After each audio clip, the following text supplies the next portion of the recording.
थांबा, तुम्ही श्री स्वामी समर्थांचे भक्त असाल तर हा व्हिडिओ शेवटपर्यंत नक्की ऐका, कारण आज मी अशी एक गोष्ट सांगणार आहे जी प्रत्येक स्वामी भक्ताला माहीत असायला हवी.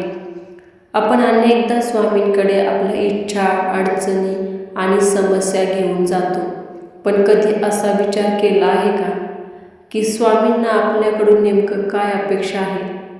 स्वामींना महागडे नैवेद्य किंवा मोठे मोठे विधी नको असतात.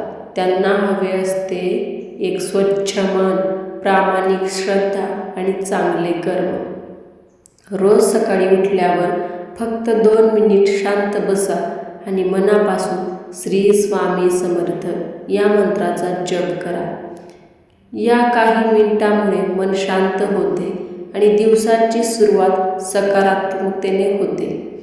त्यानंतर शक्य असल्यास श्री स्वामी चरित्र सारामृतमधील एक अध्याय वाचा. रोज थोडे वाचन केले तरी त्यातून भक्ती, संयम आणि योग्य विचाराची प्रेरणा मिळू शकते.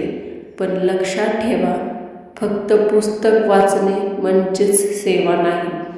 घरातील मोठ्यांचा आदर करणे, गरजूंना मदत करणे, खोटे न बोलणे, कोणाचे मन न दुखावणे आणि प्रामाणिकपणाने आपलं कर्तव्य पार पाडणे हीच स्वामींची प्रिय असलेली खरी सेवा आहे. जेव्हा संकट येतं तेव्हा घाबरू नका.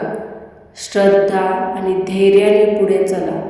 स्वामींवर विश्वास मनाला आधार देऊन जातो. स्वामींवर विश्वास ठेवा, पण त्याचबरोबर चांगले कर्म करायलाही विसरू नका, कारण श्रद्धा आणि कर्म यांची साथ जीवनाला योग्य दिशा देते. श्री स्वामी समर्थ. जर तुम्ही खरे स्वामी भक्त असाल तर कमेंटमध्ये एकदा नक्की लिहा, श्री स्वामी समर्थ महाराज की जय.